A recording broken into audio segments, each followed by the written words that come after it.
Common question na tinatanong sa akin about rabies, sasagutin natin yan. Number 1, nakagat, kalmot po ako makalipas ang isang linggo, buwan o taon. Pwede pa rin po ba ako magpa-injection? Yes, pwede pa rin po magpa-injection. Ang tawag po dyan, post-exposure prophylaxis.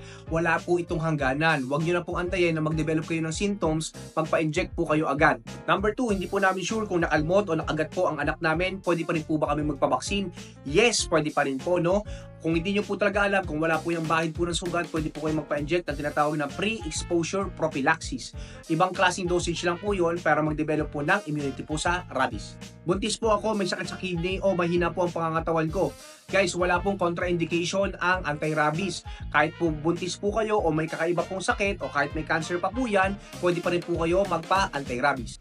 Nagpa-anti-rabies po ako pero wala po akong rabies. Magkakaroon po ba ako ng side effect? Okay, so katulad ng sinabi ko kanina, yung pre-exposure prophylaxis, pwede nyo pong gawin yan kahit hindi po kayo nakagat o nakalmot ng isang hayop. Magde-develop lang po kayo ng immunity. Ang side effect lang na mararamdaman nyo dyan ay pain kung saan po kayo na-injection na. Nagpa-injection po ako ng first dose pero after 1 week o matagal na po bago po masundan, ano pong pwedeng gawin? Kailangan nyo po i-follow yung schedule ng day 0, day 3, day 7 para po fully mag-develop o magkaroon po ng epekto ang vaccine natin. Pag hindi nyo po na kompleto po yan o hindi nyo po nasunod sa tamang araw, hindi po tayo magde-develop ng maayos na immunity at may risk pa rin po na mag-develop ng rabies.